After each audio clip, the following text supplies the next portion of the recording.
Welcome back to Trending Update USA. I am Steffan. Today, tennis fans and analysts around the world are reacting to a storm of controversy surrounding Coco Gauff.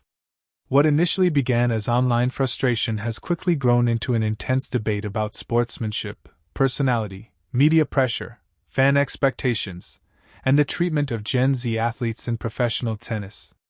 The past weeks, especially in the aftermath of the 2025 Tour-ending championships, have lit up social platforms like X, Instagram, Reddit, and YouTube as people argue over a single question: is Coco Gauff misunderstood, or has she crossed an invisible boundary of tennis decorum that fans hold sacred?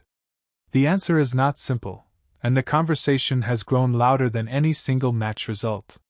From the moment Coco Gauff first exploded onto the global tennis scene, the world expected greatness. When she stunned the sport at Wimbledon as a teenager, defeating Venus Williams and becoming a worldwide sensation overnight, she also became a lightning rod for public scrutiny.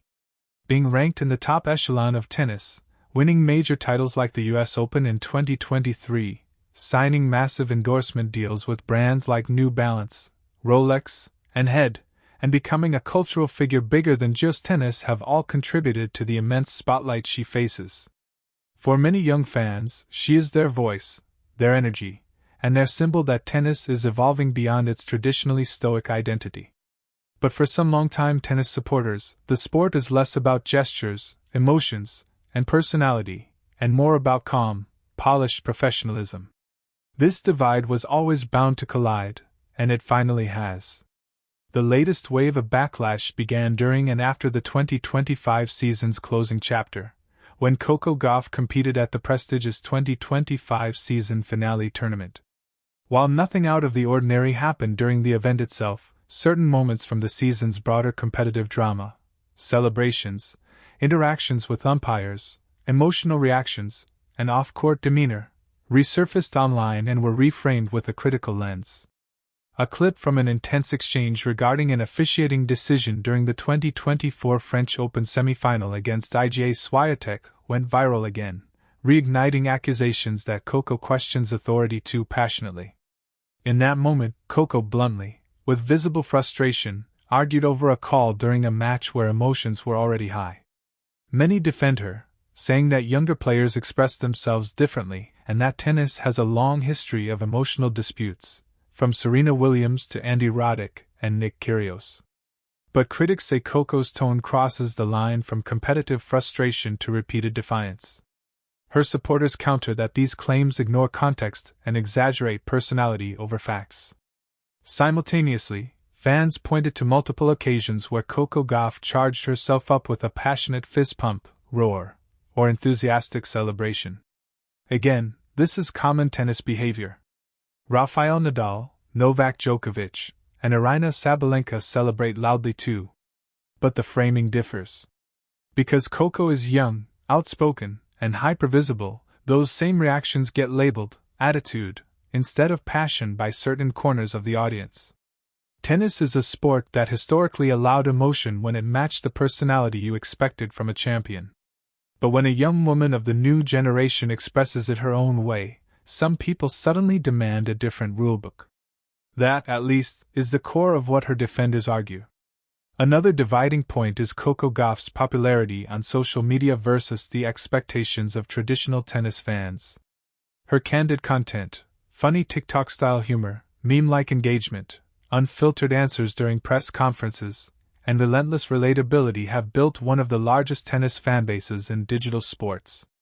But older critics sometimes mistake relatability for lack of seriousness. Coco talks about self-doubt, friendships, fan love, emotional support, social issues, racial justice, motivation quotes, therapy for athletes, dealing with pressure, singing during warm-ups, dancing backstage, and uplifting her peers. To her generation, that is human. To a more conservative fanbase, that sometimes looks too informal for the aristocratic tone they once associated with tennis. This is less a controversy about behavior and more a collision of eras. Tennis is changing, and sometimes change feels like rebellion to the people most comfortable with the past. Adding fuel to this situation were indirect comments made by commentators such as Andy Roddick in past interviews, not about bad sportsmanship, but about Coco's intensity and personality being part of what makes her special. He has implied before that some players are too buttoned up, and that Coco's emotional transparency is part of why fans connect so strongly with her.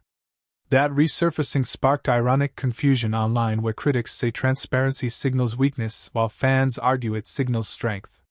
The same trait is being labeled both her flaw and her superpower. Coco Gauff's supporters also emphasize her humanitarian commitments.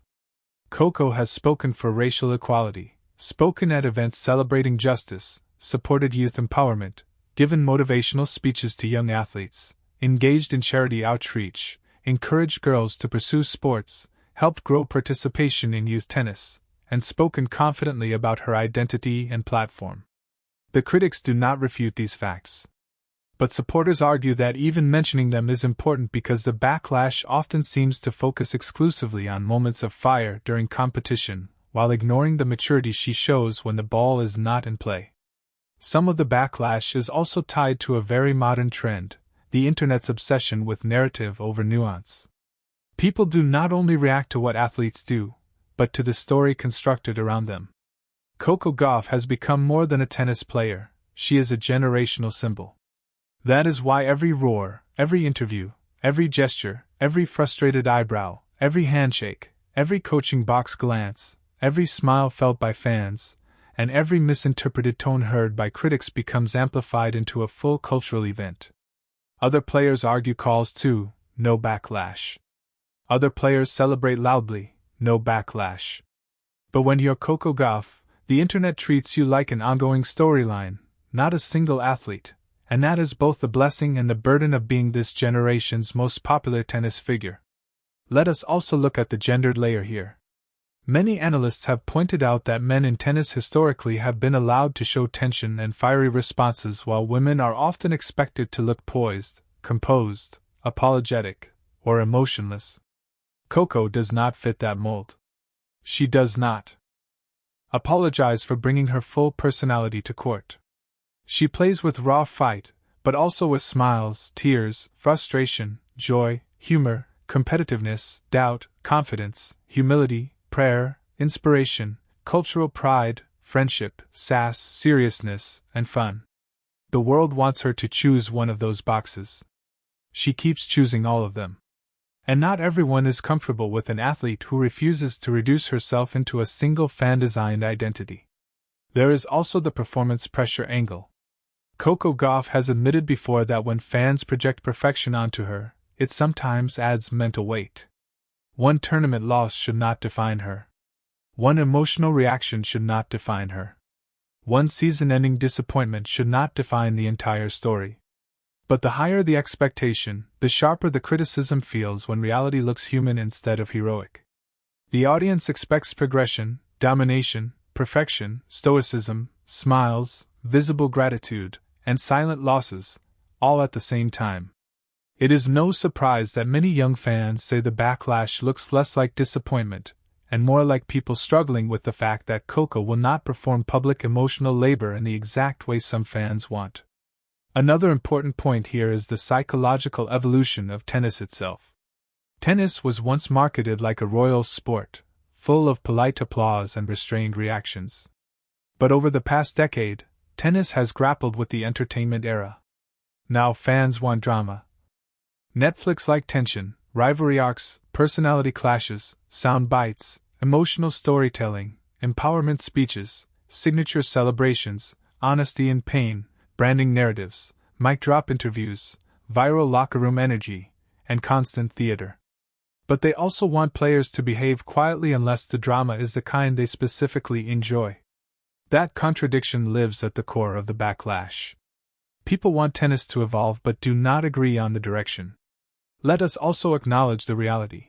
Coco Gauff has never been cited by officials or governing bodies for sportsmanship violations, nor suspended or penalized for behavioral misconduct beyond normal code violations common in heated matches. The backlash is not built on a ruling. It is built on perception. And perception is always political, generational, emotional, and subjective. Now let's talk about teammate dynamics. In doubles, Coco Gauff has enjoyed partnership runs including those with Jessica Pegula, where both players demonstrated competitive fire but also strong teamwork. Again, nothing unusual. But clips from emotional singles moments get spliced together and recontextualized without the balance of her positive locker room energy. That leads to a feeling that the internet is constructing evidence out of emotional fragments, not patterns. Even younger tennis players are watching closely. Many find Coco Gauff inspiring because she shows that mental expression does not have to compromise professionalism. She trains fiercely, competes fiercely, speaks fiercely, and expresses herself publicly with fearless openness. She holds herself accountable for losses and frames them as lessons. She speaks about improvement constantly. She highlights rivals respectfully. She practices relentlessly. She supports her peers loudly. She has never publicly insulted another player personally. She has never refused a handshake. She has never attacked a line judge. She has never refused media obligations. But the internet demands an athlete behave a certain way, even when no rule was broken. The endorsement economy is relevant too. Coco Gauff's brand identity is youth, authenticity, relatability, empowerment, digital charisma, emotional openness, glittering onstage energy, pep talk confidence, raw competitive grit, constant reinvention, joyful strength in adversity, belief in spirituality, and the bold charisma of a new tennis identity. Brands love that. Young fans love that. Purists sometimes see it as unconventional. And that is why every emotional moment is interpreted through three lenses at once: inspirational, emotional, and controversial. Now, what are tennis fans actually saying? The critics argue these points. Coco contests officiating too assertively, shows emotions too often, celebrates too loudly for a young woman, performs social media informality too confidently, speaks too candidly about vulnerability, carries Gen Z energy into a traditional sport, does not reduce her personality into classical tennis minimalism, expects too much validation from umpires when calls feel wrong, carries visible emotions into the pressure moments, does not hide frustration well enough, smiles too casually in some settings, carries an inspirational speaker tone that feels different from traditional tennis interviews, and responds honestly when asked about pressure. Her supporters' points: she is authentic to herself, expresses emotions like nearly every champion historically has, speaks with confidence instead of apology, carries a generational identity that tennis has never imagined before, has never broken rules outside normal code violations, inspires millions, embraces vulnerability as public strength, treats rivals respectfully, gives younger fans someone to believe in, speaks openly about justice and empowerment, carries passion instead of malice, makes tennis more accessible for young audiences, handles herself professionally overall, shakes hands always, respects competitors publicly, never attacks personally, never refuses media obligations, maintains humility, takes accountability for losses, supports her peers, and is transforming tennis culture for the future. So what is the verdict? There is none. The controversy is not legal. It is narrative. And narratives are mirrors. They reflect more about the audience than the athlete. Coco Gauff is not perfect. But that is exactly why she is memorable. Finally, let's close this conversation with clarity. The backlash has not damaged her ranking. It has not resulted in any official sanction. It has not removed any endorsement. It has not changed her identity. The backlash exists because Coco Gauff's personality is too large to be ignored, and too new to fit comfortably into everyone's expectations. But tennis will always need personalities who shape its future. That is how legends are born, not from silence, but from reaction.